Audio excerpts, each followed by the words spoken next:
Entering the atmosphere in T minus 10, 9, 8, 7, 6, 5, 4, 3, 2, 1.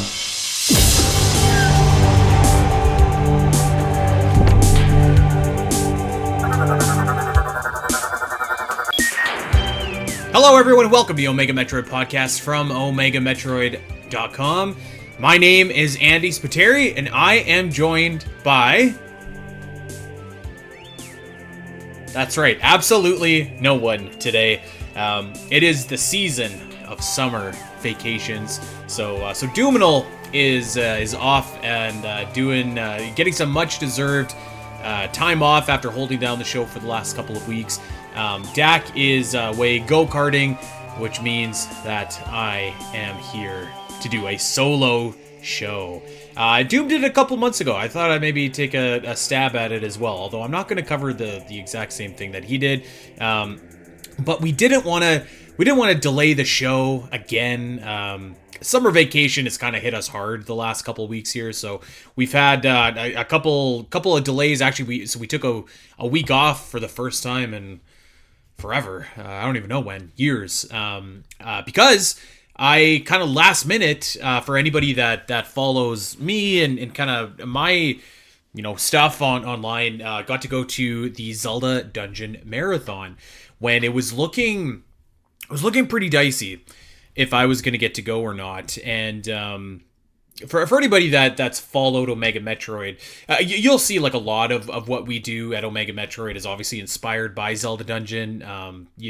The Zelda cast came before Omega Metroid podcast. The website OmegaMetroid.com is obviously very strongly influenced by Zelda Dungeon, and our own Omega Metroid Marathon this year was of course influenced by the Zelda Dungeon Marathon, which it was just an incredible event to get to go to.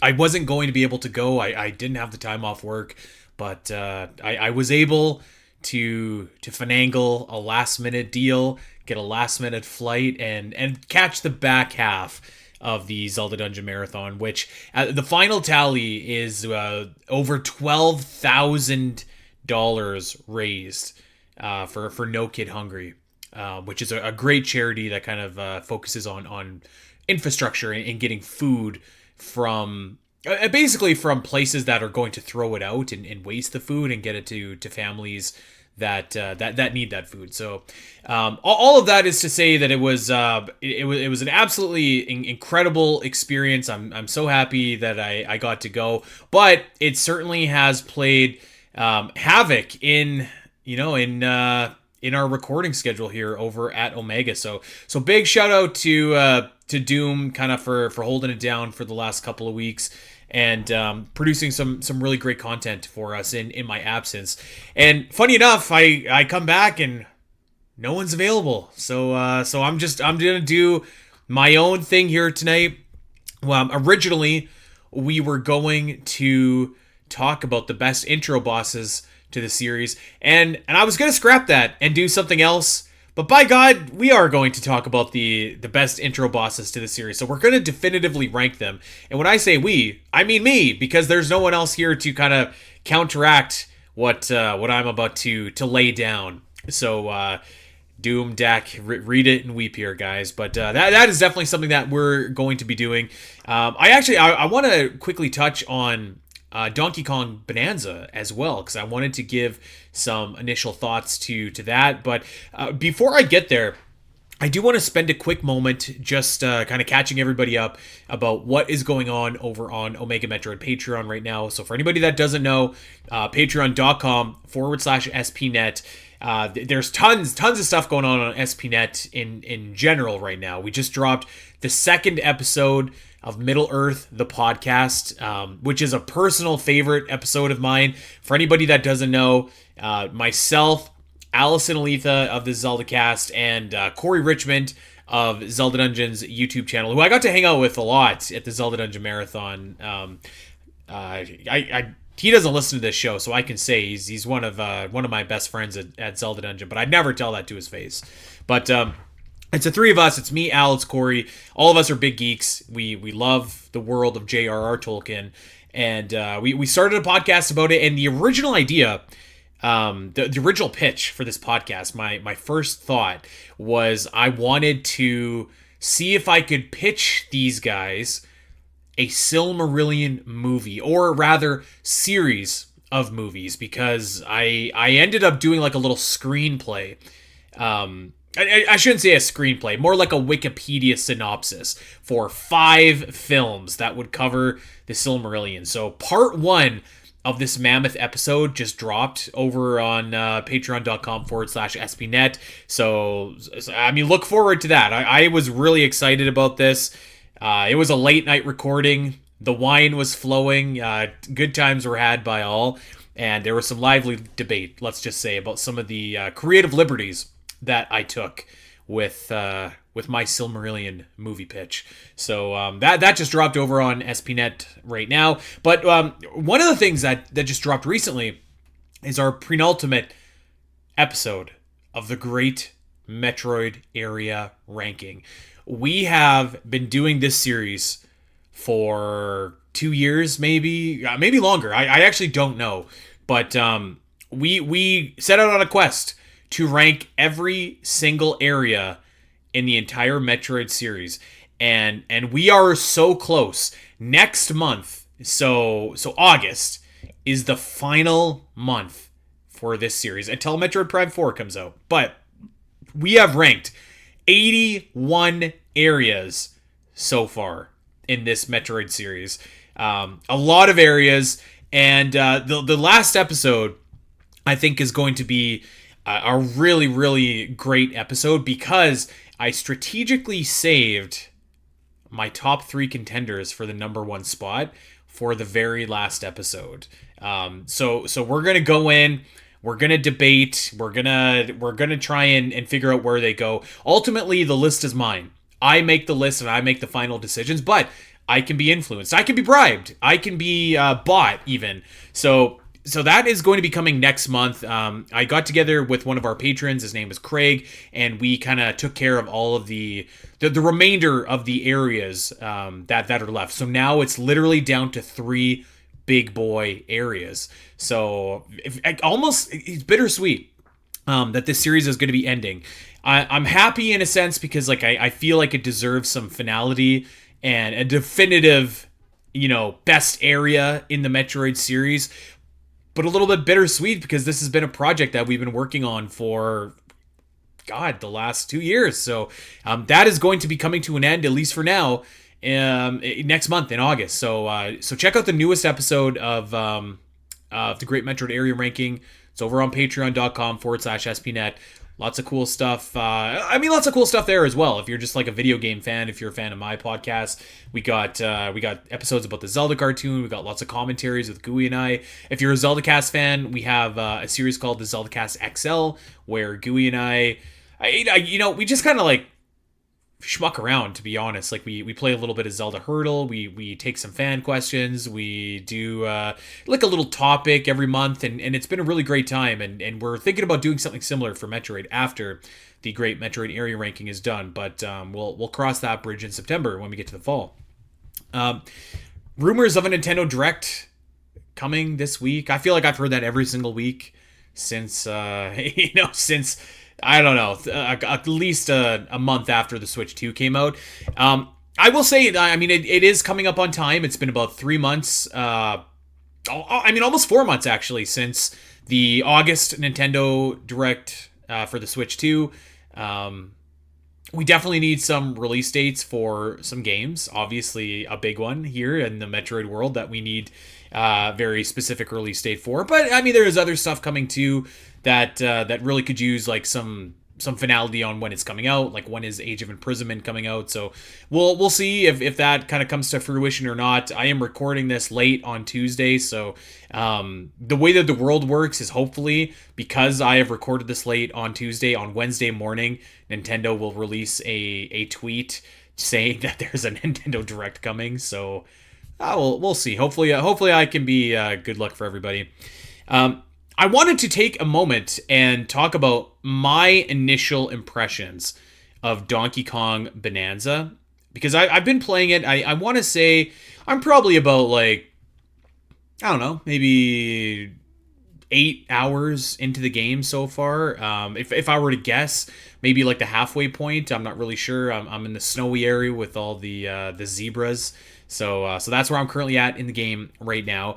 Um, and I think it's a really fun game. As listeners of this podcast will know, I had some reservations about the game when it was announced, and Dak got to play it actually at the Nintendo Switch 2 event in New York City, and it didn't necessarily come away, absolutely in love with the game. And I think Doom was probably the most gung ho about Donkey Kong Bonanza.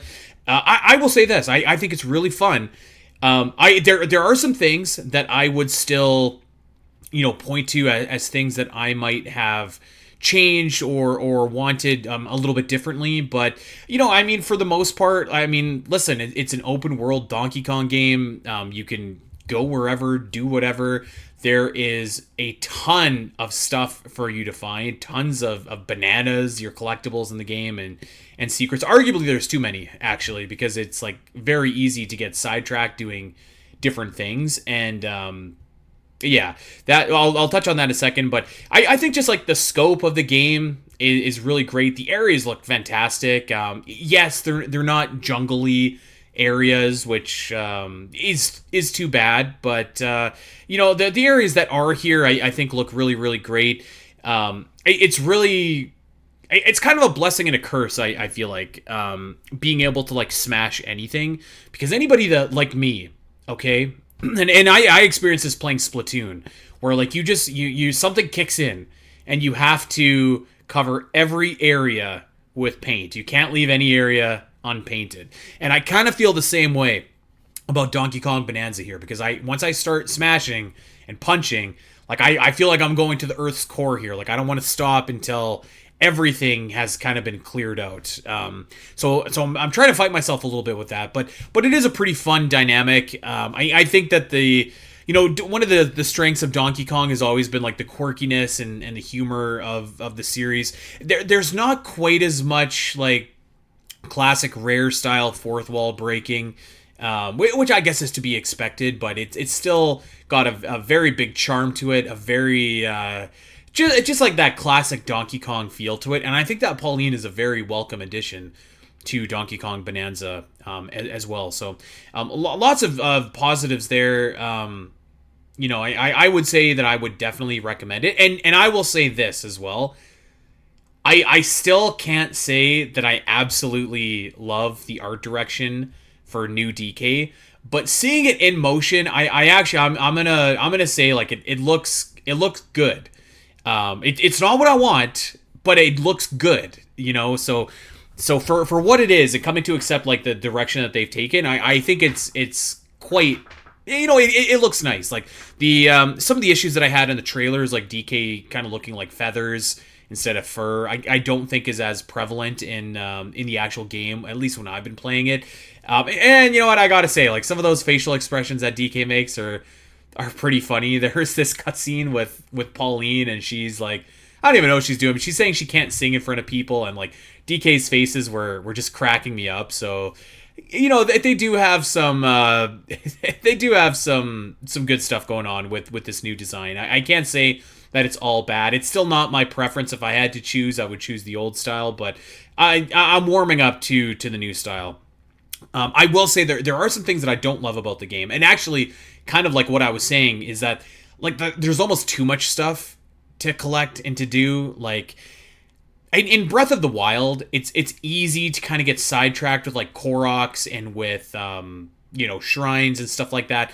But I think that there's like very clear tiers to what you do, right? Like Koroks are pretty low on the tier list, shrines are high on the tier list, and like the watchtowers are very high on the tier list. And with DK, they're kind of as tiers, but there's really only like banana, fossil, treasure chest, and they're not that far apart because like you need fossils as well. So it's really easy to get like distracted and kind of feel like you're just kind of like wandering.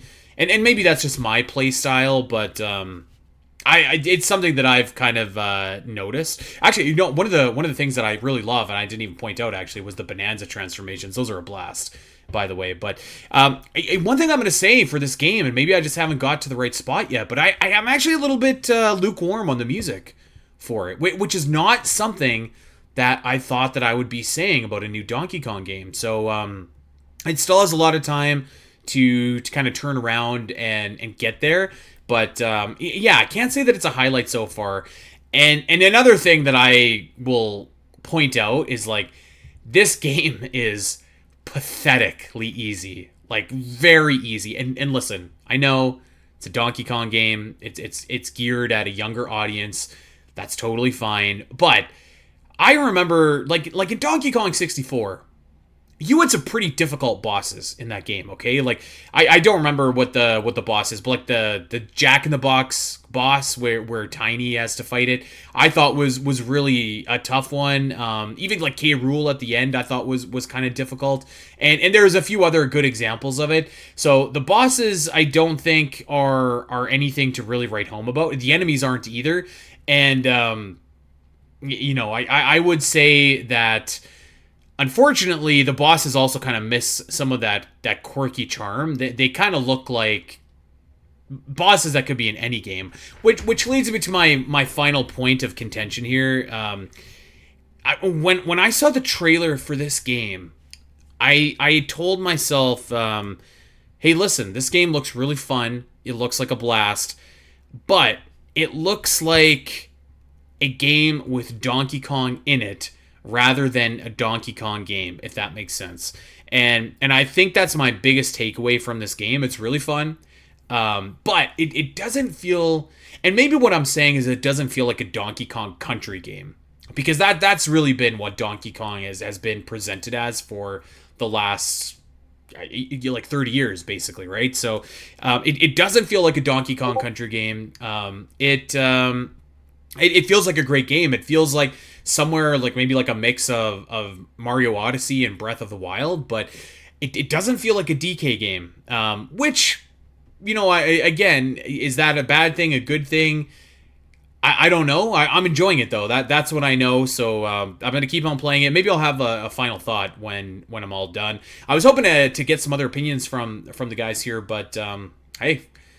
you can have mine, and we'll touch base and see what everyone else thinks. Another quick note before we get going on the show: the inspired by Metroid game, Shadow Labyrinth, is officially out. So it's on my wish list. I haven't had the chance to get around to playing it yet, but hopefully soon. And then we'll do a full blown kind of inspired by my Metroid episode on it, because by all accounts, really great time, really fun game.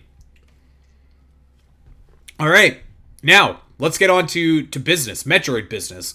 As mentioned, we are going to be ranking definitively the intro bosses to the series. So the best to worst intro bosses into the series. This is something that we've done over on the Zelda Cast before, and we had a really fun time with it.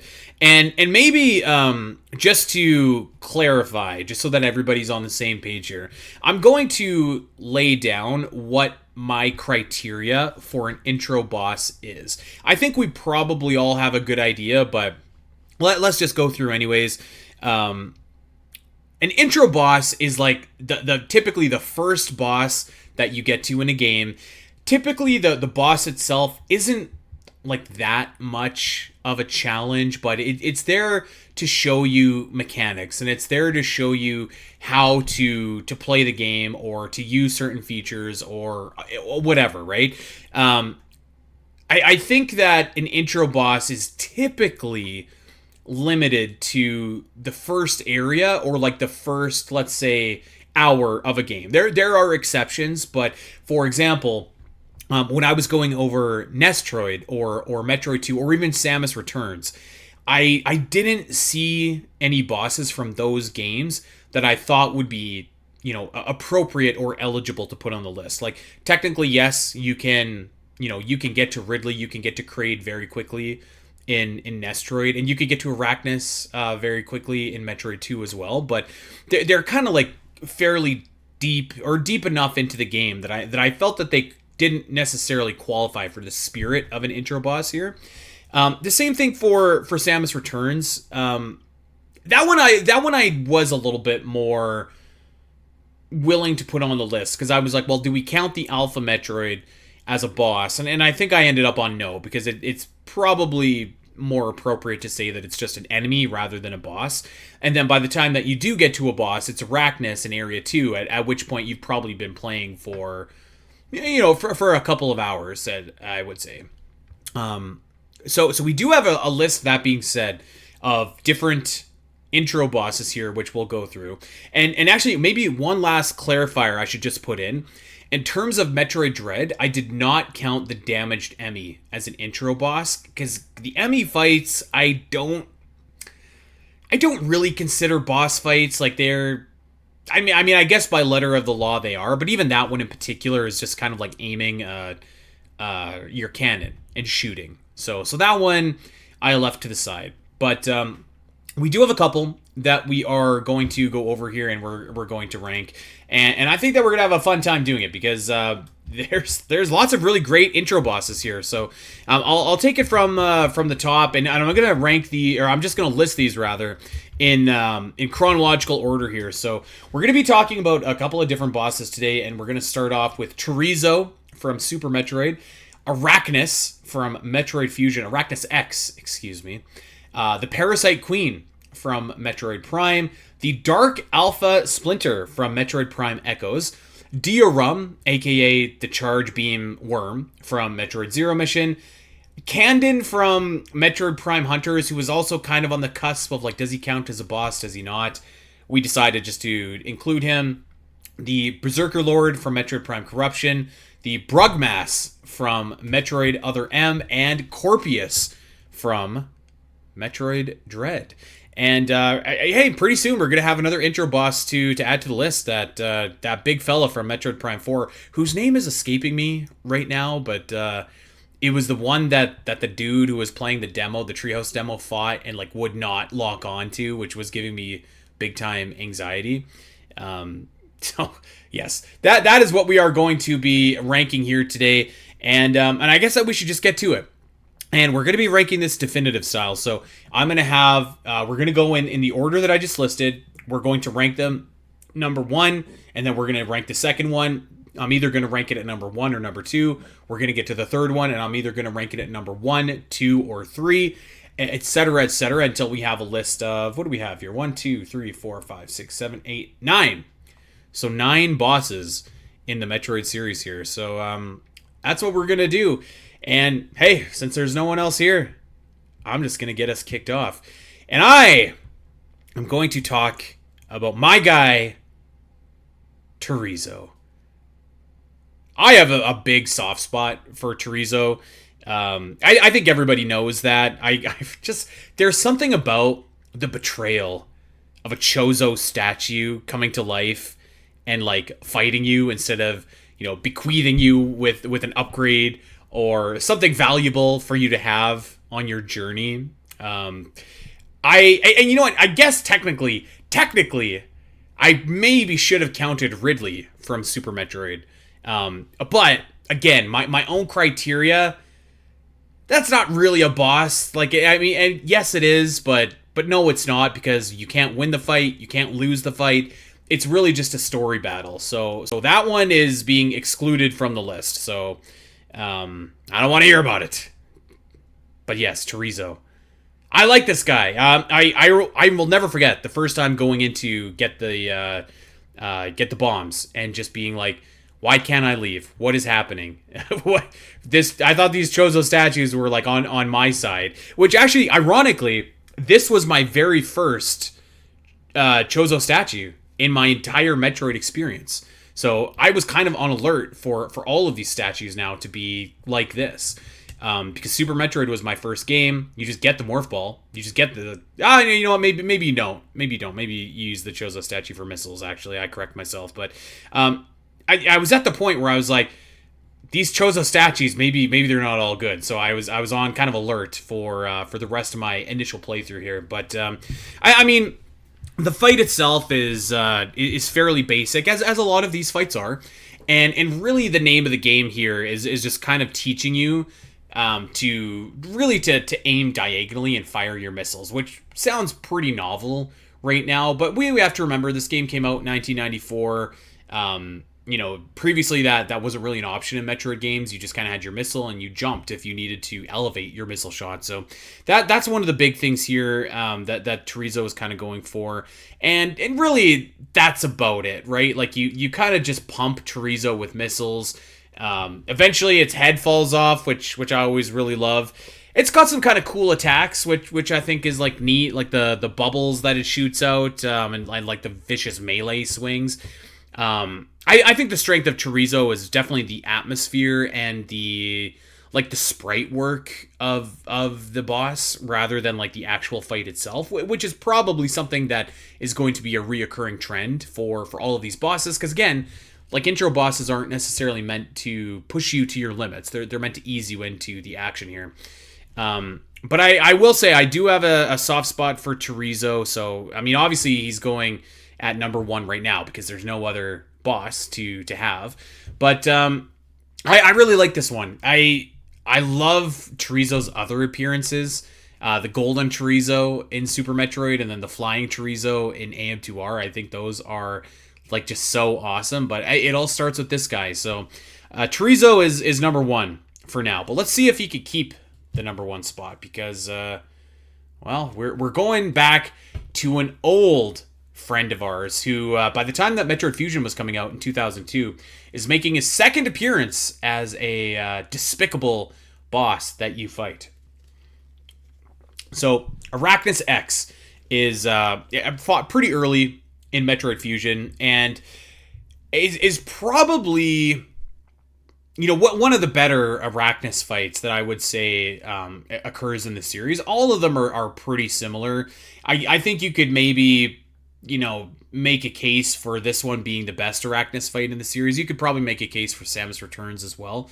I think the sprite work is kind of what really, again, puts this Arachnus over Samus Returns in my eyes. Just because the sprite looks really gnarly. Like it's a really cool fight. And you know what? It's actually kind of like an involved fight as well. Like it's not like you can go in, like in the Chorizo fight, you go in with 99 health and like it's almost impossible to lose. This one, I do think that if you go in and maybe a lot of people know, maybe they don't, but like there's a couple of energy tanks that are like right before this boss fight. So like typically you'll get that, and then yeah, your chances of losing are pretty small. But I think if you go in with 99 health, like just your base health, I do think that Arachnus can maybe give you a bit of a challenge because he's got those beams that he sends across the arena. He's got the fire that he shoots out, and of course the famous roll attack as well. So I think that this is probably a more involved fight than Chorizo. I don't know if I like it more, but again, as an intro boss, like we're teaching some very good mechanics here. Once again, number 1, that you need to grab onto a ledge. It shows you how to grab onto ledges. You've probably done this in the game already by this point, but certainly for avoiding the rolling attack, that is quite important for this game, or for this battle rather. So that's a big thing, and of course, like the Core X that comes out after, like it kind of shows you like.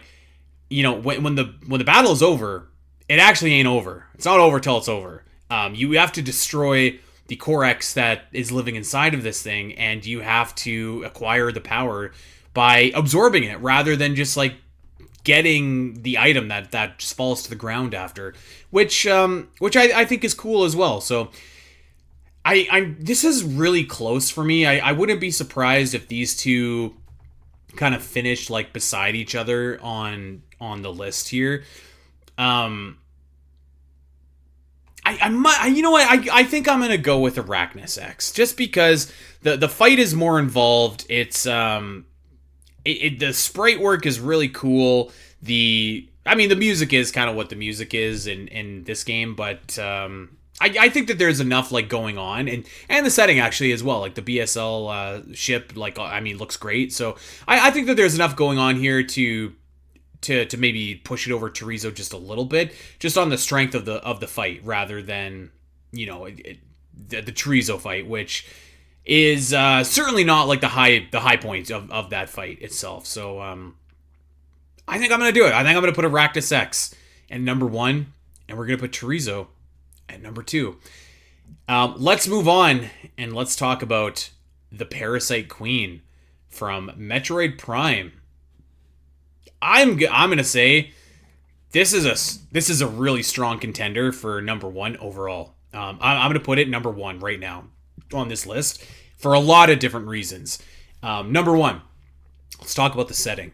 The setting of this fight is just absolutely phenomenal. You're on the frigate Orpheon. There's a slow, tense build up to get to this point. You know a lot of your mechanics by the time you get to this fight, but not that many. So it still feels like there's an element of danger here. You only have 99 health. There's nothing else really to support you there, and I think the arena is just like so cool. Like, it's a pretty simple design, right? Like, the Parasite Queen is inside of the little capsule that spins and has openings for you to fire your missiles at. It just looks like it just looks super awesome. And I think that we all remember the Smash Bros stage where the Parasite Queen is in the background too, and bonks the stage, flips it over, everyone goes upside down. That may be creeping in as well. So I won't pretend that is not influencing me, but like the fight itself, I think is like a really strong intro boss fight too, considering you've probably been playing for like 15 minutes into the game at this point. But you start the fight, and I mean, the fight is like challenging, I would say, enough for again 15 minutes into the game. I think that Parasite Queen looks incredible, like especially Metroid Prime Remastered. Like the way that this creature looks, it looks devastating. It looks a lot more fearsome than it actually is when you fight it. The attacks look fantastic. The green beams that come out, just like all of the stuff that this bug hits you with, just looks like absolutely spectacular. And then you have a great musical track that accompanies it as well. Again, kind of made even more famous by Super Smash Bros. So it's got a lot of things going for it. But I mean, probably, again, the biggest thing that Parasite Queen does well is it teaches the player how to strafe and how to lock on in a 3D environment, which is, like, frankly, the biggest objective of this entire prologue. Because this is going to be instrumental to playing Metroid Prime. Like, if you don't get that down, then you're probably not getting very far into this game. And I think, like, Parasite Queen is really like how the players really kind of get adjusted to that. So I think that I think that it's probably a contender for first overall, like when it's all said and done. And maybe, I certainly number 1 on our list right now, which is very well where it could stay. But yeah, I think that when you talk about intro bosses in the series, like this has to be, if not at the top, like close to the top, because like this fight just kind of has everything that you want. So yeah, there we go. Well, let's go on. Let's go to our next. Let's go to our next boss here. This is this is for Metroid Prime 2, the Alpha Splinter and the Dark Alpha Splinter. I'm not like absolutely as high on this one. It's okay. It's okay, but like there's nothing really about it that I think like really kind of sticks out to me as being like a really cool intro boss. And I think like maybe that just goes down to like the actual like design of the enemy itself. Like I think that it's just like, I don't know, like it just kind of looks like an ing, right? And yes, like I know obviously like the premise of an intro boss is to get you adjusted in fighting kind of those creatures, but I don't know, I thought that it was like just kind of like okay. as an intro boss, and maybe part of that is because like subliminally, maybe not even subliminally, but like we're comparing, or I'm comparing to Parasite Queen from Metroid Prime, which, you know, again is a really spectacular intro boss. So like, is that a fair comparison? I'm not sure. Maybe it's not, but there's something about this boss I just feel that's like a little bit underwhelming. And it doesn't quite have the charm of some of the 2D bosses either. I would say that the arena is also like, I mean, you're in the Great Temple, so I mean, it's a spectacular setting, but like, I don't know. There's something about it that just, it doesn't quite click to me. Now, credit where credit is due. Like again, a big part of an intro boss is teaching you the mechanics of a game, and we learned right away here that just because you've defeated the light version of a boss doesn't mean that you have defeated the dark version of the boss. And so the Alpha Splinter, I really think that's kind of like what its function is to tell you that like, hey, there's two versions, scan both. Although it doesn't do that great of a job of telling you to scan both, but at least be on your guard, because there are going to be alternate versions of these bosses that do appear. I mean, I gotta be honest, like, other than that, like, I feel like I don't have much to say about this boss. Like, it's not necessarily a great fight. Like, the thing just kind of, you know, bobs back and forth and lunges at you and you dodge it, and, you know, that's kind of it. Like, we already know, like, what, you know, how controls feel in Metroid Prime, so, like, it's not necessarily engaging to do the strafing at this point anymore.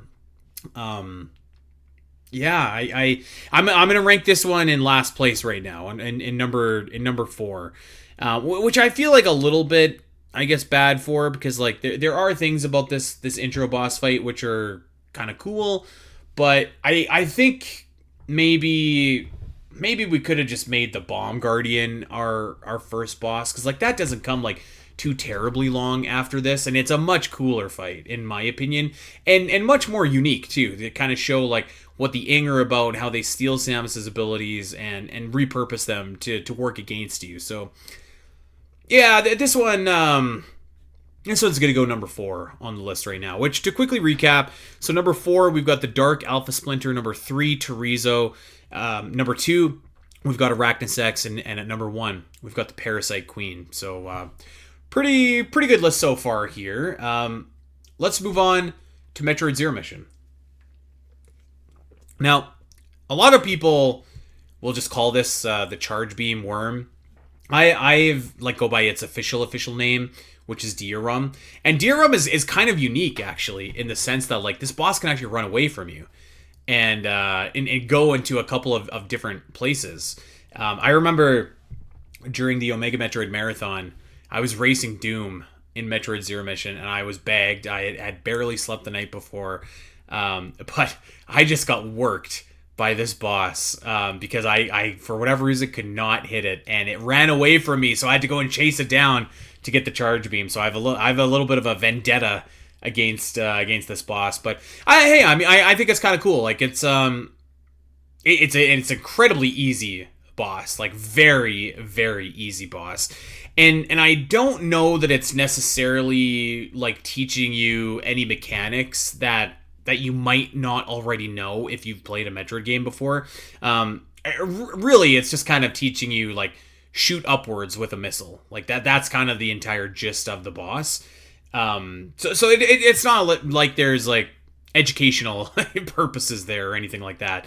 But I think that the sprite work is kind of cool enough. I'm always a fan of bosses that kind of like box you in to a certain area. I think it's cool like that the screen shakes when you get close to it. And like the big spiky tentacles come up on either side and box you in. And I think that the design is like fairly cool as well. Like the big gnarly eye, the gross like kind of spikes and slithering up and down. So I do think that there's some good stuff going on with this boss, and the music actually is you know cool enough. Doom could correct me on this, but I do want to say that I believe that the music isn't unique to Diorum. I think that it's used for a couple of different bosses that we encounter in this game. But yeah, I think it's like a solid intro boss. I'm thinking that maybe it gets like docked a couple of points here. Again, just because like you don't really learn like a whole lot from fighting this boss. Like I actually think that the acid worm might have been ranked a little bit higher, because at least you have like kind of the zip line that kind of takes you back and forth a little bit. But even that being said, I think that this is like still kind of a fun little challenge. I think that the difficulty of the boss or lack thereof, and kind of like that lack of what is it teaching you, are going to maybe prevent this from scaling higher up on the list. Looking at it right now, I'd probably say I'm willing to put it above the Dark Alpha Splinter, but I certainly not higher than that. It definitely doesn't compare to Chorizo. It definitely doesn't compare to Arachnus X, and I mean, not even in the same league as the Parasite Queen. So, yeah, I think that's where Dioram is going to stay, and I feel like that's fine. Like, this is definitely a mid-card kind of intro boss. All right, well, let's move on here. Let's go to our next boss, and we are going to Metroid Prime Hunters, and we are talking about Candon.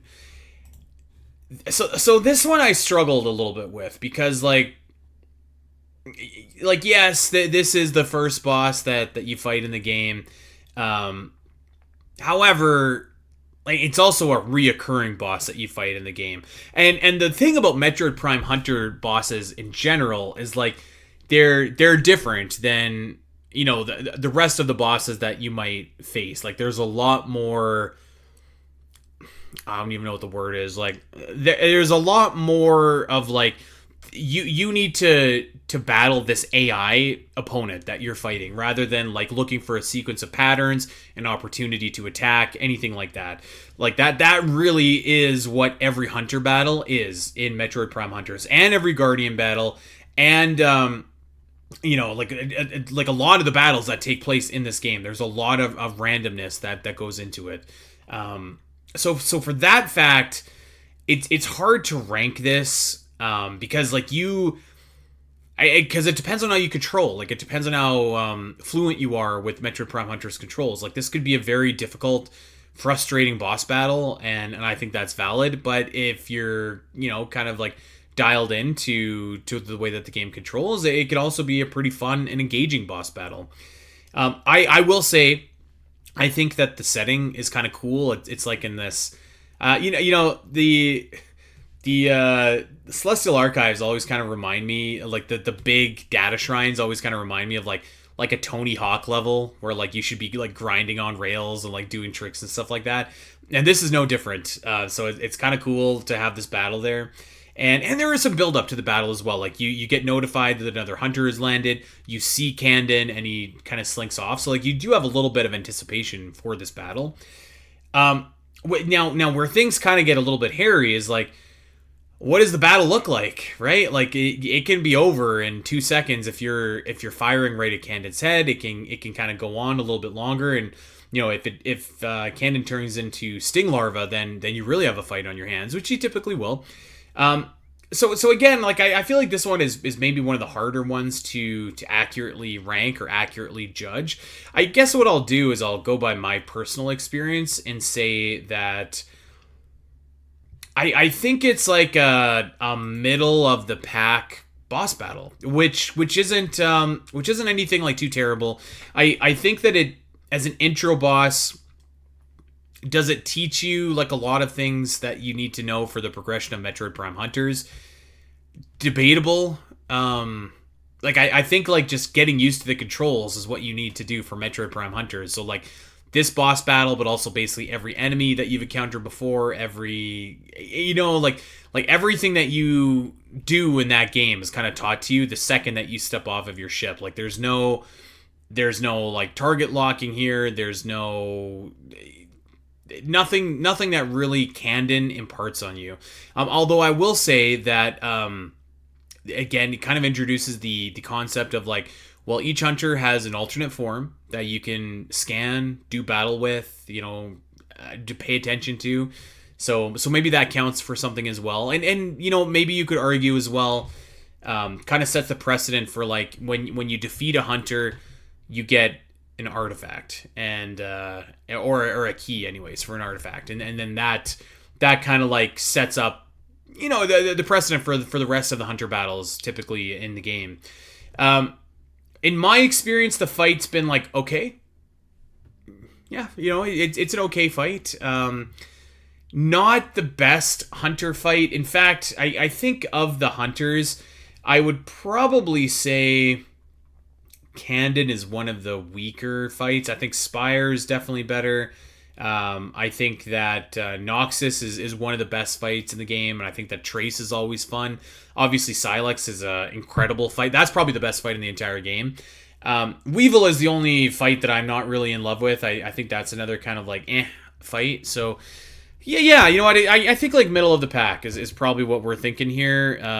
I'm willing to rank Candon above Diorum, but not above Chorizo, not above Arachnus, and not above Parasite Queen. So it's going to go at the number 4 spot in our list right now. I might anticipate that it drops down, even a little bit further than that. So we will see. Let's go over and let's shift focus to Metroid Prime 3 Corruption, and we are taking on the Berserker Lord.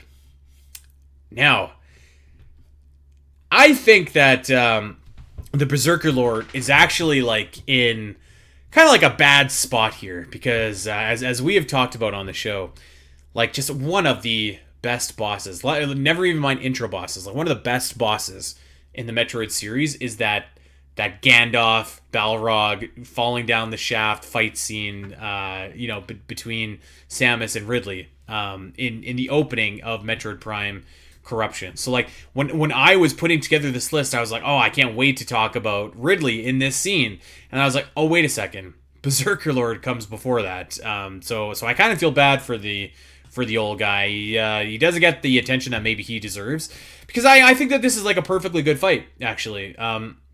Well, talk about the negatives here right away. I don't know that this is like meets our criteria of like the intro boss maybe like imparting on you any mechanics or anything that you don't already know. I will say though that I think that the boss is fun. It's a really cool design. Berserker Lord looks very intimidating.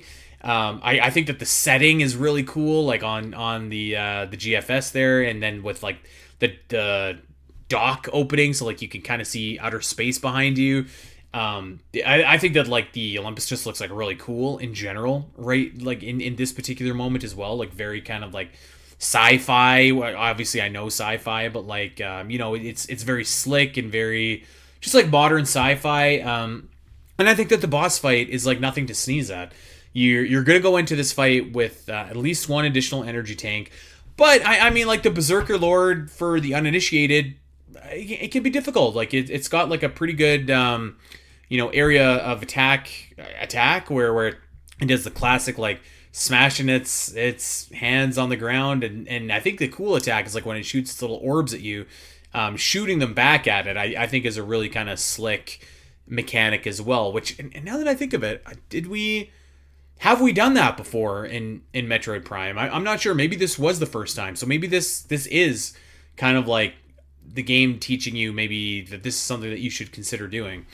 But yeah, like I think that the fight is pretty fun, and I think, to be honest, like what really puts it over the top is the ending, which like doesn't go into the actual like fight itself, but I think like goes into the overall experience of the fight. And like there's it's just like so good when Samus just like blasts him out into outer space and looks really cool, and like that's kind of the Samus that you love. That's the Samus that you want. So, I think that this one is a strong fight. I don't know necessarily if it's like going to be challenging for top spot. It's probably more middle of the pack. But, while I'm thinking of it too, I can't think of what the music sounds like. So maybe I either need correcting, or maybe it just wasn't that impressive. I'm not sure, but Yeah, I think that this is probably a middle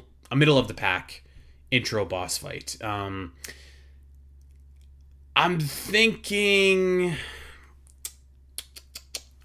number 4 spot. So even though we just put Candon at number 4, I'm thinking that Berserker Lord takes the number 4 spot as well and kind of pushes like everything else downwards. I think that's appropriate here. So to quickly recap, we're gonna go. So our number 1 is the Parasite Queen. Number 2 is Arachnus X from Metroid Fusion. Number 3 is Terizo from Super. Number 4, the Berserker Lord. Number 5, Candon. Number 6, Dioram. And number 7 is the Dark Alpha Splinter. And I hate to say it, but Dark Alpha Splinter might be destined to be in last spot, I think. Unless our next boss makes a run for that spot. Let's go over to Metroid Other M. We're going to talk about the Brug Mass. First and foremost, what is that name? Like, what is that? What is a Brug Mass? Like, is a Brug like an enemy from Metroid Other M that like we don't know about? I don't know. Anyways, so I don't think that this is like the worst fight, but it's definitely not the best fight either. There are some things about it that I don't mind, and maybe I should put a qualifier here and just kind of explain myself. I just finished playing Metroid Other M, and I was playing on Dolphin, but I was using like the traditional setup. I had a Wii, I had a Wiimote, I was doing my thing. And I found that experience almost unbearable, the control wise. I actually got to Brugmass with my Wiimote before I like went another way, and I thought that this boss in particular is like a real bad offender for having to switch between first person and third person, and I think that sucks. In Metroid Other M. There's no other polite way to say it. I think that I actually think as time goes on, the controls for me are becoming almost as much of an issue as the story. It debatable, but like definitely a huge issue. And like it's just so finicky and clumsy having to point your Wiimote at the sensor bar in order to switch to this like first person view. I was having like a real bad time, like with my game not responding, with my perspective not shifting, and I was getting very frustrated on this boss to the point where I was just like, I don't even want to continue on. I made it past this boss, and I stopped shortly after, and I was like, I am mapping everything to a standard controller, and that made a world of difference for me.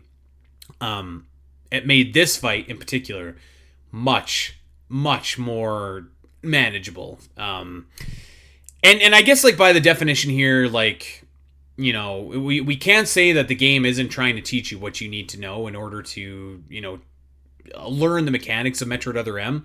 You do have to switch between first person and third person frequently, and you do have to do it in the midst of battle, and you do have to use the oh god, I forgot what it's called already. Sense move or whatever, where you just you're hopscotching around to avoid every attack. Like there are a lot of things in this boss battle that has an intro boss. It does right.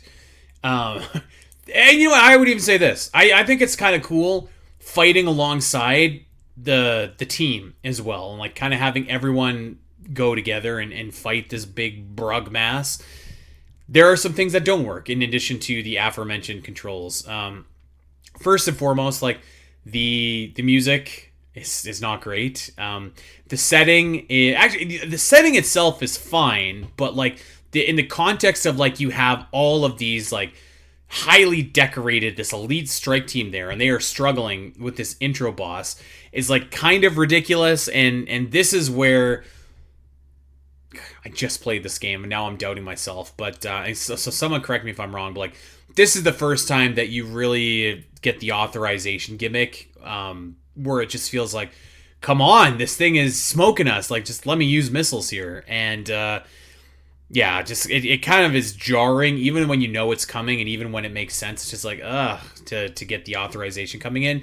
And yeah, the other thing too, this is not a great looking boss. Let's just call it what it is. It looks like a big purple oozy blob thing, but not scary. It kind of looks like something from Monsters Inc. Actually, for any of my fellow Canadians out there, and I think I've mentioned this show before, but I shouldn't say loved, I still watch it. There was a show called Reboot, and it was made by Mainframe Entertainment. It came out in 1995. And it was about the life of computer sprites. So, like, back when people would insert floppy disks into computers to play games, the premise was they lived in the computer and, like, would always get games coming in, and they would go into the games, click their icon, and reboot into an avatar for that game. So, like, if it was a Dungeons & Dragons game, they'd be a knight. If it was a pirate game, they'd be a pirate, whatever.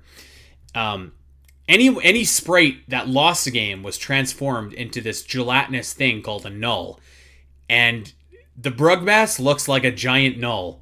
Like, it looks like the gelatinous whatever from Reboot, which actually would be cooler than the Brugmas here. So I'm struggling a little bit because, like, I think, like, the fight is okay. Like, once you kind of get into your groove, and like, if you don't mind the Wii controls, like pointing towards, the sensor bar and just like messing around with that, like, it's not going to be too terrible. I think that if you were like me, before I mapped my controls, it's probably a very frustrating fight. But I don't know really how to equate that to this boss versus, like, Metroid Other M, the game. Like, is that the fault of the intro boss, or is it the fault of the game? I don't know. I think what I do know is I'm not going to put it in last spot, because I do think that when the boss fight is working, like, I think it's more engaging than the Dark Alpha Splinter. I think that you learn more about the game mechanics than you do with the Dark Alpha Splinter. And I think that the setting vibe, fighting with the team is just like just enough to put it over the top for me. That being said, that's probably about as far as I can go. I don't know if it can, as easy as the Diorum fight is. I don't think so. I don't think the Brugmas can go over that. So I think we're going to put it in the number, 7 spot. 1, 2, 3, 4, 5, 6, 7. So number 7 spot is where it is going to go. So yeah, sorry, Brugmas, but you're second to last. But I think that we'll finish off strongly here with our next entry, our final entry onto our intro boss list here, and that is Corpius from Metroid Dread.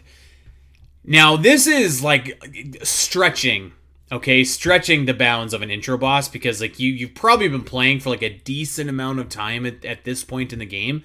However, I still think that, like, this is a really cool, like, boss that you can go to, and early enough, and it's obviously in the first area, but early enough that I think that it still counts. And hey, this is my list, so I'm just making the rules up as I go.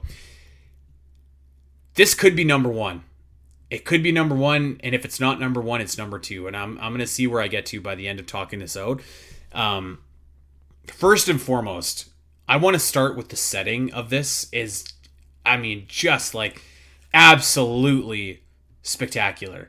The red mist on the floor is so good. Seeing Corpius before you actually jump into the room is, like, so hype.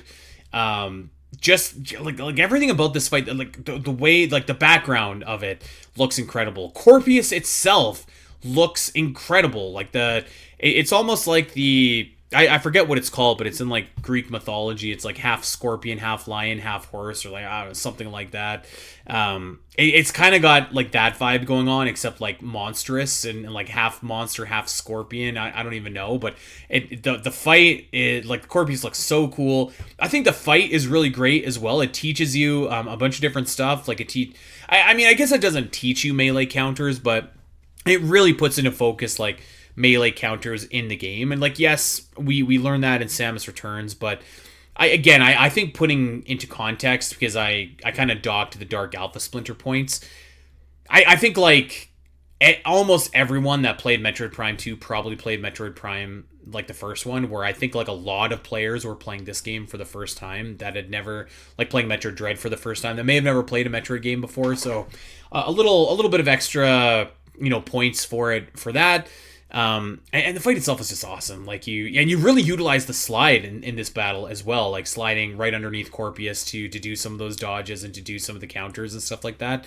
So I think that's really fun. Again, like kind of like in more involved fight, like more stages to the fight itself, and we shouldn't leave out the fact either that this is like a totally different experience, and it brings a level of strategy when you are playing on Dread mode. So you have to fight Corpius very differently, because I won't say it's a hard boss, but getting through the boss without taking a singular hit does take some strategizing there. So and the theme is awesome too. So like it really kind of has everything going for it. The question is it the best intro boss or not? And you know what? I think I'm going to put it at number 2. I think I'm going to put it at number 2, and the reason why is that while I think that it's an incredible boss, you do learn a lot of the mechanics in Samus Returns, and maybe you played Samus Returns before playing this, maybe you haven't. It does come a little bit longer into the game, so at this point, I believe you have fought. Well, maybe you've only fought one Emmy actually, so I'll backtrack that. But it comes further in enough for me to like maybe just like put it down just a touch. And there's something about Parasite Queen. There's something about Parasite Queen that is just so iconic. Maybe it's a Smash Bros stage. Maybe it's the music in Smash Bros. Maybe it's that we've had 20 years to gestate on Parasite Queen, and it's only been a couple for Metroid Dread. But there is something about that really like speaks to me, and maybe it's just the nostalgia. I don't know, but I think that's what we're gonna do. And you know what, number 2. I mean, that ain't bad on our list here. You're beating out some other like really good intro bosses as well. So let's do a quick recap here, and then we'll wrap it up.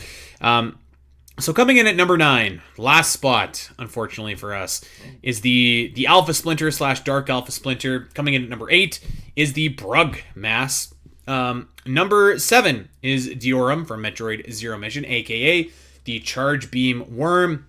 Number 6, Candon from Metroid Prime Hunters. Number 5 is the Berserker Lord from Metroid Prime 3.